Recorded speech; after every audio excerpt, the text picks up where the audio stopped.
Entonces lo que hicimos es intentar personalizar cosas de entrenamientos 1-1, 2-2, o esto de los grupos reducidos que se oye muchísimo ahora, pero que sí que es verdad que bueno, pues hace 6 años o 7 años no se oía tanto, incluso sonaba raro y te decían, sí, grupos reducidos. Pero es que la realidad del detalle y de la corrección en cualquier deporte está ahí.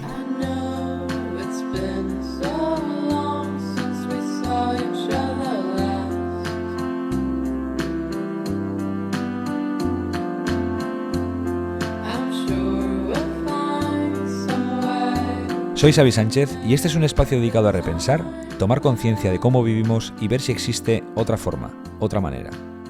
Hoy estaremos con Sergio Sánchez, exjugador profesional de baloncesto, con el que hablaremos sobre el deporte de élite, la retirada y sus nuevos proyectos.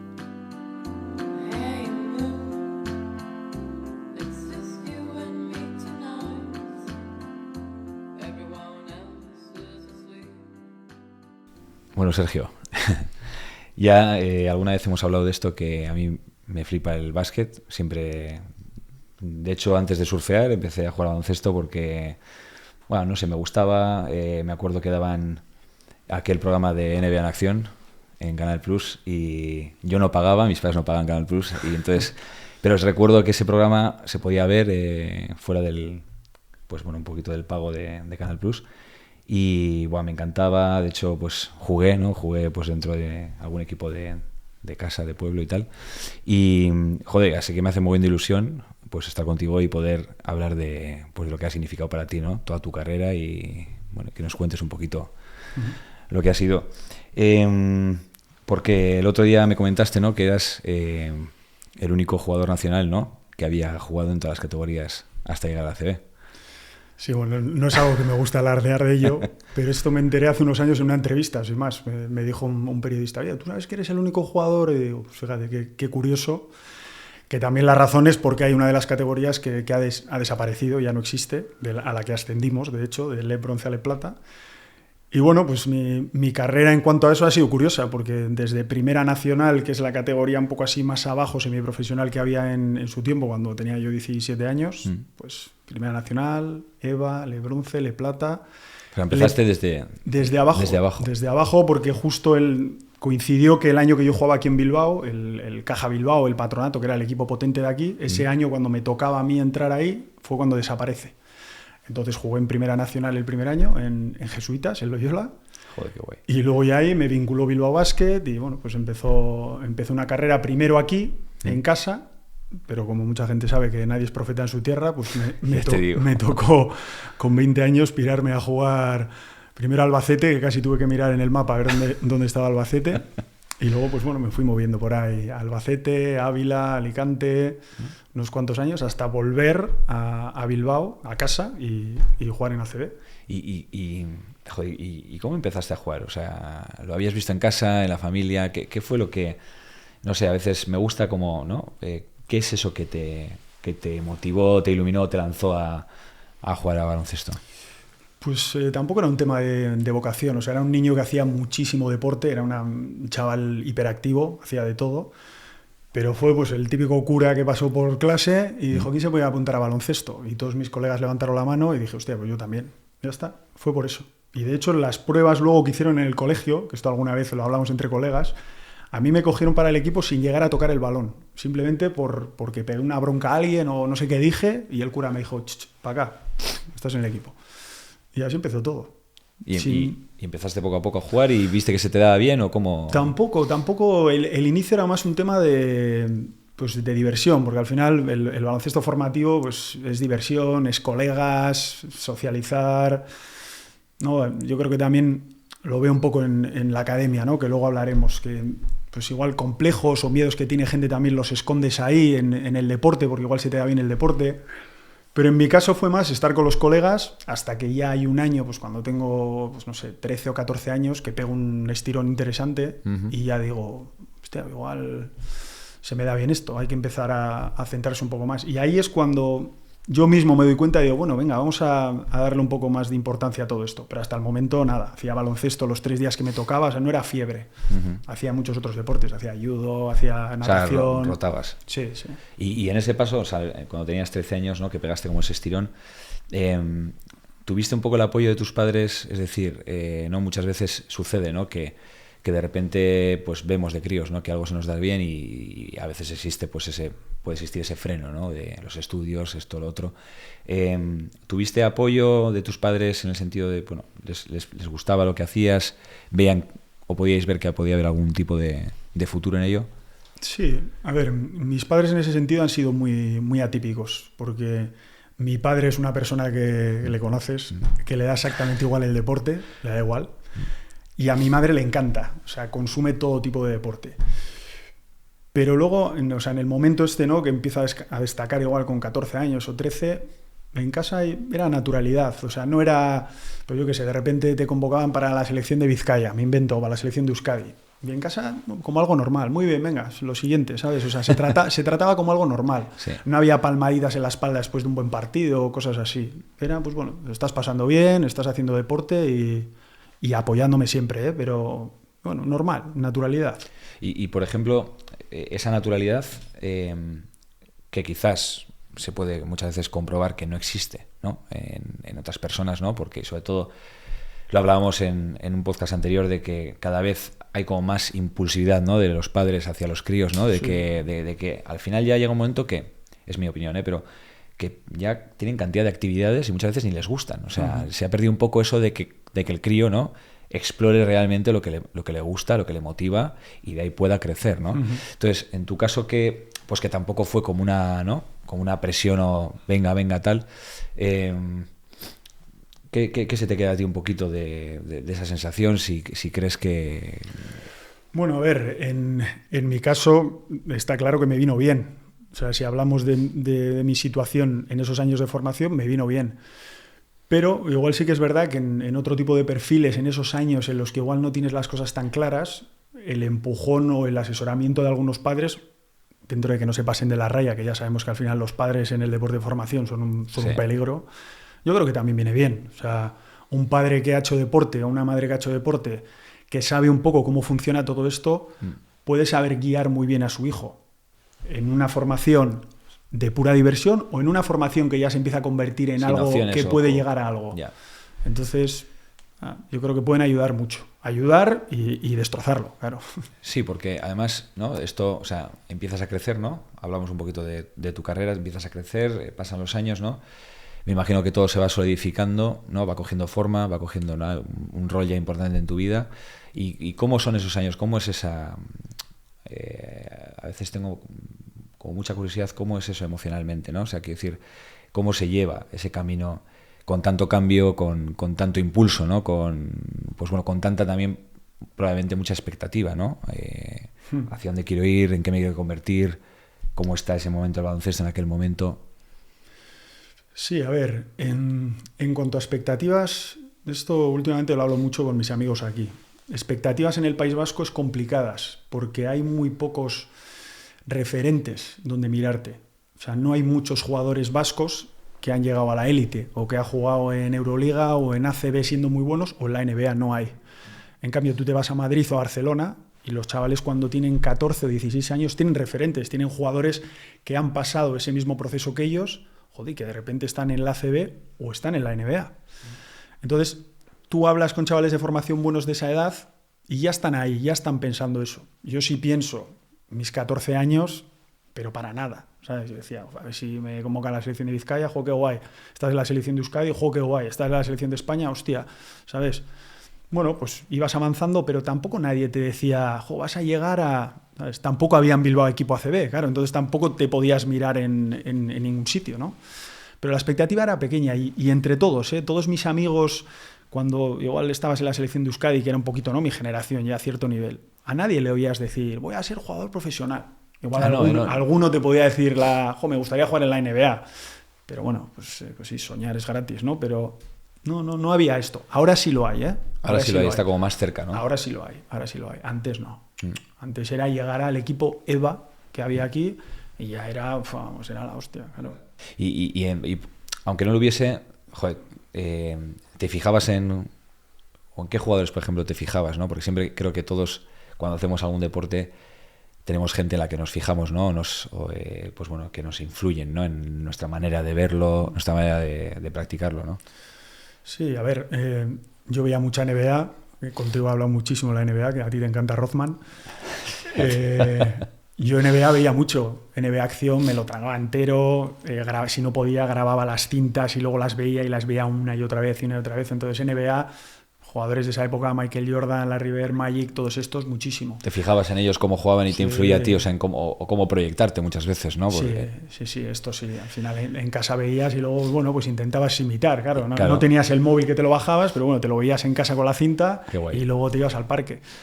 Y luego algo más terrestre, más cercano, pues los jugadores de tu colegio que eran mayores y eran mejores. O sea, en esos te fijabas. Pues en Chus, por ejemplo, que también le conoces tú, Chus, que era mayor que yo, pues era un jugador muy habilidoso y nos gustaba ir a verle porque era bueno, por ejemplo, ¿sabes? No, tampoco más allá. ACB de aquella veía poco. Y lo que veía era por mi madre, que como te decía que era una friki, y en casa veíamos deporte, pero sobre todo NBA.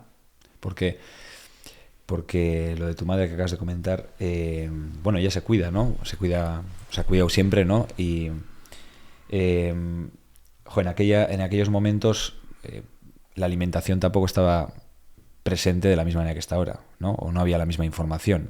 Yo recuerdo también que mi tía, por ejemplo, que pues casi tiene 78 años y lleva haciendo toda la vida yoga, hablaba de la comida no bio y tal, y en casa le mirábamos como, joder, ¿qué está diciendo esta? Está rara y tal, ¿no? Entonces, me imagino que en el deporte, en aquellos momentos eso abundaba, la gente se cuidaba, o ¿cómo era, pues bueno, el día a día, la alimentación, ¿no? En aquella... Pues bueno, yo en este caso tuve mucha suerte porque mi madre pues fue una adelantada a su tiempo y en casa pues con 12, 13, 14 años mi madre pues ya traía soja, traía cosas integrales, que claro, mi padre y yo cuando nos lo ponía pues nos mirábamos como diciendo, ¿qué es esto? ¿Sabes? Pero cuando lo miras con perspectiva y cuando ya eres un poco más mayor y te das cuenta de todos estos detalles, obviamente te das cuenta que todo esto a mí personalmente me ha ayudado mucho. Mi madre, pues, por ponerte ejemplos, pues en los descansos de los partidos con 14 años... Me hacía así como me pasaba la 31 y me daba pues unas nueces con algo de fruta, no sé qué, no sé cuál. Sí. Hacía este tipo de cosas, ¿no? Entonces... ¿Y tú confiabas en ello? ¿En lo que te...? Sí, a ver, siempre dices que no a todo lo que te dicen tus padres, ¿no? Es como, no, tal, no sé qué. Además, tengo recuerdo que estas nueces y esto que te digo muchas veces se lo daba a otros compañeros. Toma y tal. Claro, pero te vas haciendo mayor y te vas dando cuenta que te ayuda, y a mí personalmente me ayudó mucho. Luego también en mi casa, como hemos tenido mi hermana, ¿no? Es una chica que bueno, pues tiene muchas intolerancias y muchas alergias, pues como también siempre se ha cuidado todo esto, hemos ido con cuidado y hemos visto pues bueno, que depende de qué alimentos te ayuda más o menos y dependiendo también qué actividad hagas. Y yo luego todo esto lo que hice fue utilizarlo en el primer año que me voy a jugar fuera, pues cuando me voy con 20 años... que te vas sin tener ni idea de cocinar, de poner una lavadora, de hacer absolutamente nada. Pues todo esto que mi madre ya pues, había instaurado un poco en mí, pues yo ahí contraté los servicios de un nutricionista y ya pues empecé a tomármelo un poco más en serio y a formarme porque me gusta. 2004, 2003. Sí, que te vas ya por tu cuenta y ¿cómo es ese cambio de salir de casa de tus padres a tener que organizarte tú, ¿no? Llevar todo... Sí, a ver, es lo de menos, es todo eso. O sea, tengo un recuerdo increíble. Sales de la burbuja, te vas fuera, conoces gente diferente, compañeros. Sí. Empiezas un poco también a ver lo que es el deporte profesional. O sea, el cambio es grande, pero yo tengo un muy buen recuerdo porque el otro al final te adaptas. O sea, aprender a cocinar, aprender a limpiar, bueno, es supervivencia, ¿no? O sea, aprender rápido. Pero esta parte de la alimentación en concreto... A mí me ayudó mucho y sí que es verdad que en esos años cuando empecé pues era un bicho raro, pero que alucinas, claro, imagínate ahí yo contándome las almendras o pesándome, ¿sabes? Que iba con peso. Pues era un bicho raro, pero bueno, lo he seguido haciendo durante toda mi carrera e incluso a día de hoy pues no con esa exigencia con la que le llevaba antes, pero lo sigo haciendo. Sigues haciendo. ¿Y crees que toda esa rutina o toda esa, bueno, hincapié en la alimentación formó parte de que tú pudieses dedicarte al baloncesto a nivel profesional? Sí. Yo creo que no sé en qué porcentaje, pero está claro que sea el porcentaje que sea, sumó para que pudiera llegar ahí, seguro. ¿Y cómo fue cuando empezaste ya, ¿no? A jugar y diste el salto, ¿no? Al ACB, o sea, quiero decir, todos soñamos, ¿no? Y muchas veces no verbalizamos, ¿no? Lo que soñamos, pero ¿te habías imaginado estar allí lo habías soñado y de repente se hizo realidad, o de repente lo que comentabas antes, ¿no? Pues estás un poco en el día a día y surge la oportunidad y te encuentras con ella. No me lo veo, o sea, no me lo imaginé nunca. Con 17 ya me vinculan con Bilbao Basket, pero cuando me desvinculo de Bilbao Basket y me voy a jugar fuera, y ahí no pienso que voy a volver y voy a jugar en ACB, o sea, no lo pienso. Además, todas estas cosas, aparte de que es mucho trabajo y tienes que estar bien físicamente y ser un buen jugador, luego hay un componente de suerte enorme también. Y en mi caso, pues lo hubo. O sea, igual se alinearon los astros, igual es exagerado decirlo así, pero pues bueno, hubo un componente de suerte que me colocó en ese momento y pude jugar en ACB. Además, en una circunstancia, pues bueno, diferente, ¿no? Porque yo tenía una posición en ACB como si fuera un rookie, digamos, pero sin ser un rookie, teniendo 28 años. Entonces, yo hacía ese trabajo de banquillo de vestuario de pocos minutos, de trabajar más que todo el mundo para tener muy poca recompensa, pero desde un prisma de jugador veterano, que yo me di cuenta ahí es cuando te das cuenta lo que ayuda al jugador que está en el banquillo, ¿sabes? Que, hostia, hay que cuidarle porque este también ayuda a sumar, aunque no juegue tanto, ¿no? Todo suma, sí. Todo suma. Entonces, cuando esa posición la adquieres siendo un rookie de 18 años que lo único que quieres es jugar, pues igual envenenas un poco todo porque solo quieres jugar. Es egoísmo puro y quieres jugar. En mi caso, que yo ya venía de vuelta con 28 años y para mí era esto un premio, pues claro, yo decía, joder, lo que venga, bienvenido. Yo tengo que estar preparado, entrenar más que todo el mundo. Es buena manera también de aceptar las cosas, ¿no? Y afrontarlas, quiero decir, ¿no? El estar, en tu sitio, ¿no? Con una cierta disciplina y desde ahí, ¿no? Ir creando, ¿no? Ir creciendo. Eso es. Bueno, ese momento estuvo ahí, ¿no? Y luego, ¿cuánto tiempo duró todo este proceso? Pues no lo sé, desde los 20 hasta los 30 y pico me retiré joven, con 32 creo. Y luego con 32 me dieron la oportunidad. A ver, yo sé que es verdad que la retirada más o menos ya la estaba organizando, o sea, no fue una cosa que de repente, abismo, ¿no? Yo más o menos ya la iba organizando, iba mirando a ver dónde podía tirar, a un lado a otro. Sí, que podías hacer después, ¿no? Que esto es un tema pues, complicado en la vida de un deportista profesional, da igual el deporte. Y bueno, a mí me dieron la oportunidad de trabajar en el mismo club, en Bilbao Basket, llevando la fundación, que estuve 4 años trabajando. Y para mí fue sencillo, entre comillas, porque más o menos sabía que iba a tener trabajo después de jugar, ¿no? Y que encima relacionado con el deporte y con el baloncesto, que es lo que has hecho siempre. Pero bueno, la etapa inicial de cuando lo dejas, pues es todo muy diferente, no estás acostumbrado. Sí, además es un gran cambio, ¿no? Y también muchas veces la gente, ¿no? El público, ¿no? No hablo ya solo del baloncesto, hablo de todos los deportes, ¿no? Que tiene una remuneración económica alta. Siempre se ve lo bonito, ¿no? Se ve como el éxito, ¿no? Y a veces, yo también por amistades que he tenido, gente que he entrenado, he ido viendo cómo la carrera es muy corta, ¿no? Se exige muchísimo, la presión es bestial, nunca se habla de ello porque al final siempre se habla de lo que se cobra y de que no, que estás ahí en la pirámide, que todo es súper, ¿no? Maravilloso, pero yo sí que lo he podido comprobar, pues ya te digo, con gente que he entrenado, de la presión que se adquiere, la dedicación que hay que tener, ¿no? Y luego el cambio, ¿no? Porque es todo muy corto y de repente, ¿no? Es como que te escupen a una vida, ¿no? que no has desarrollado y sobre todo que al final gran parte de tus años de evolución, ¿no? A nivel personal también han estado presentes dentro de ese momento de carrera. Tú comentas que lo fuiste preparando porque intuías que podía ser algo, pues que iba a ser fuerte o que, ¿no? Que podía ser fuerte a nivel personal y era como, pues, quiero decir, mejor ir preparando un poquito el camino hacia el cambio. Bueno, a ver, en mi caso, antes de que ocurriera lo de Bilbao Basket, yo ya había venido a Bilbao, a jugar a Bilbao, pensando un poco en mi etapa laboral, ¿no? En cambiar todos estos años de deporte y empezar a centrarme en lo que vas a hacer después, que si tienes suerte vas a estar 50 años más dando guerra, ¿no? Entonces, fue fácil, como te decía, pero claro, cuando tú estás durante, no sé, 20 años, o igual 20 es mucho, 15 años, 17 años, entre algodones, nadie te dice que no a casi nada. Te hacen prácticamente todo. No vamos a hablar del dinero porque también está ahí, ¿no? Pero cosas tan ridículas como comprar unos billetes de avión o instalar wifi en tu casa no lo sabes hacer porque lo hacen por ti. Entonces, todas estas cosas las acabas aprendiendo, ¿vale? Pero el deporte es muy cruel, olvida muy rápido, ¿sabes? Tú has podido estar en la élite o has podido ser un ídolo para cualquier persona y en 3 años, next, ¿sabes? Y luego hay otro, y luego hay otro, y ya está. Y, sí, muy bien, gracias por todo, pero ahora ya, adiós.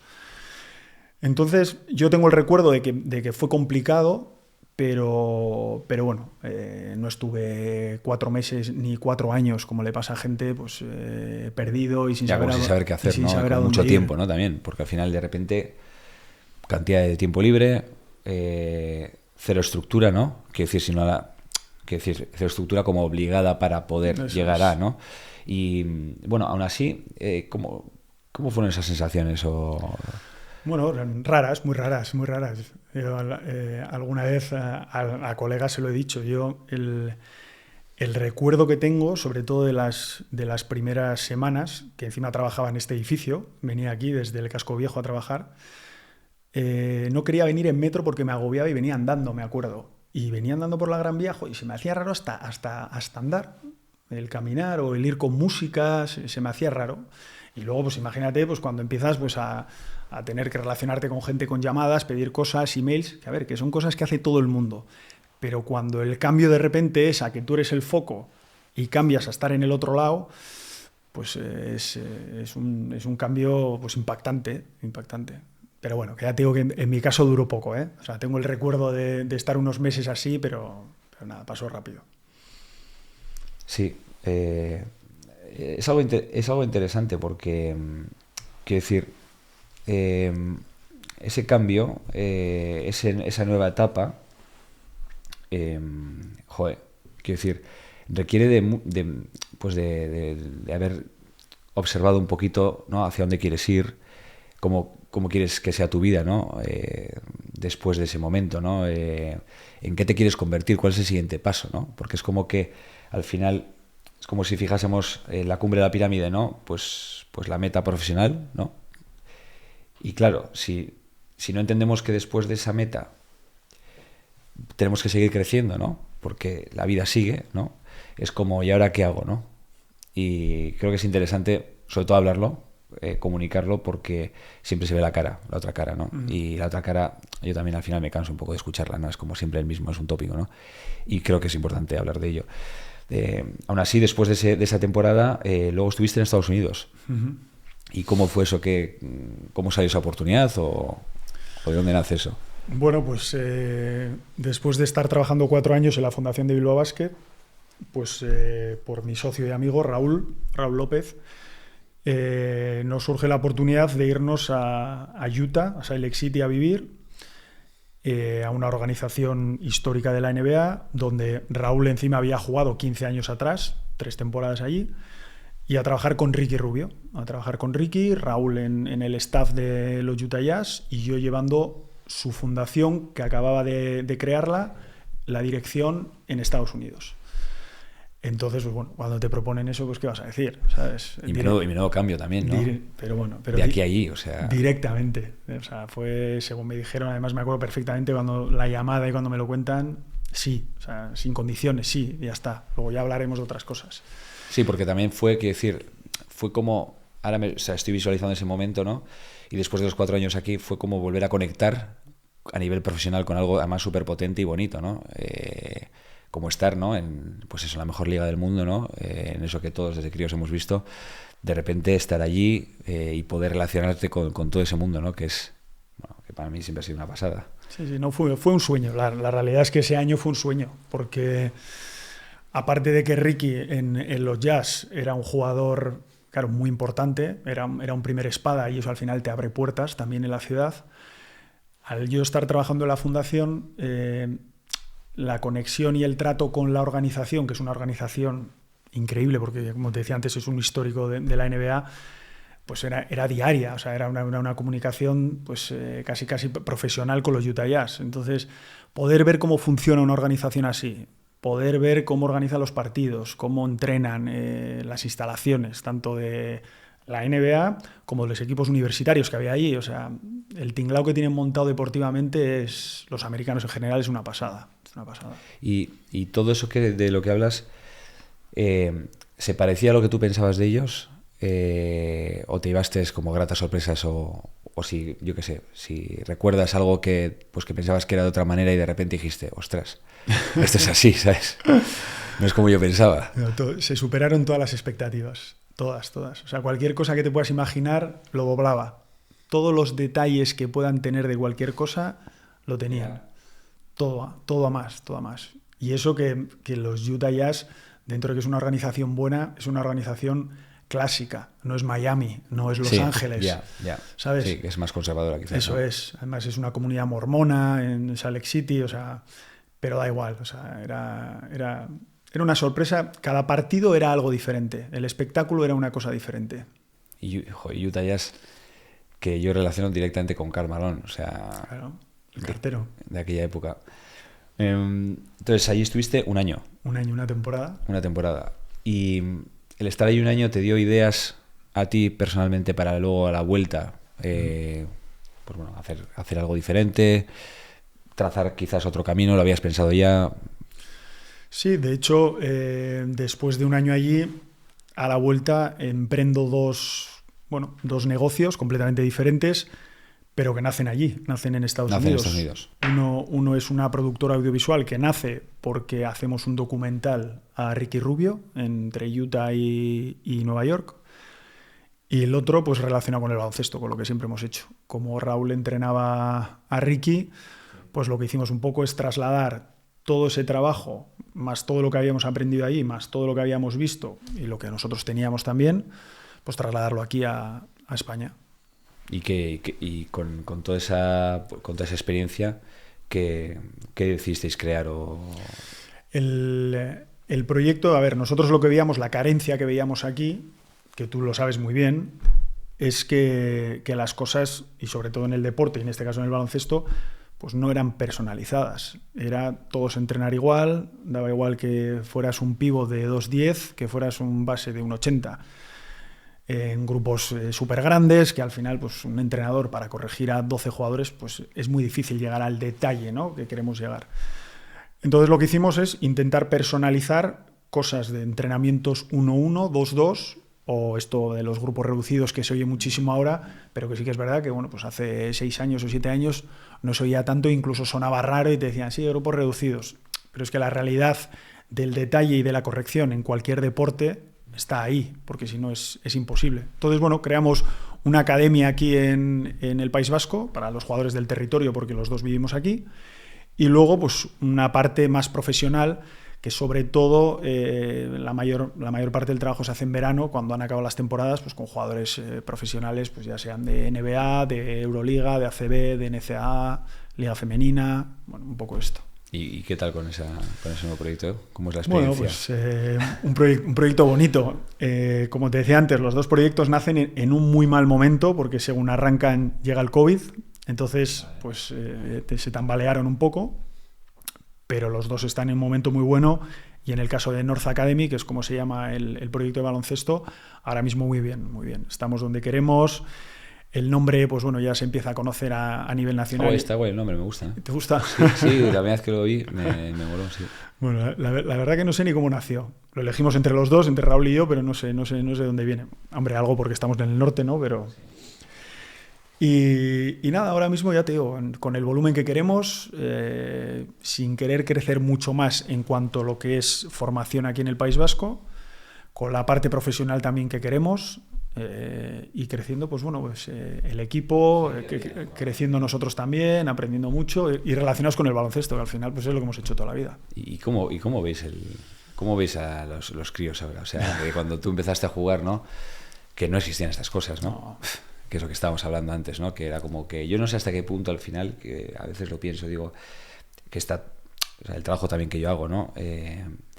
Hasta qué punto puedes ayudar o no, ¿sabes? A alguien que, pues que realmente, ¿no? Que mucha gente por sí sola, ¿no? Pues le ha interesado y ya desarrolla esas capacidades, ¿no? Ha tenido que aprender solo, ¿no? Con ganas e ilusión, ¿no? Pero ¿cómo ves ahora, o sea, cómo ves a los críos, a los padres? ¿Qué diferencia hay de antes a ahora? Bueno, la primera es un poco lo que te decía antes. Cuando yo jugaba no había referencias, no había un equipo de ACB en la ciudad. Entonces, ningún niño de aquí soñaba con poder jugar en ACB porque no lo había. Ahora los chavales que tenemos, pues sí sueñan con eso. Sueñan estar con el equipo EVA de Santurce, que es como una cuarta división. Sí, lo tiene como más cerca, ¿no? Todo, ¿no? O el Sornocha, que es una segunda división. Entonces, o Bilbao Basket, que es ACB, ¿no? Entonces, ellos ya trabajan con ese sueño, o sea, y es más real, o sea, lo tienen ahí. Y luego en cuanto a técnicamente, sobre todo en el País Vasco los jugadores nos hemos caracterizado siempre por ser jugadores brutos, fuertes, pero técnicamente muy malos. Ahora esto ha cambiado. No porque hagamos nosotros este trabajo, sino cuando lo hemos empezado nos hemos dado cuenta ya que había un cambio y que se empiezan a trabajar estas cosas y que los chavales y las chavalas se preocupan por esto. Y es un gusto. La etapa de formación es la mejor etapa cuando estás haciendo deporte. Es una etapa en la que primero haces deporte, de salud, segundo te diviertes y luego estas cosas que te decía antes.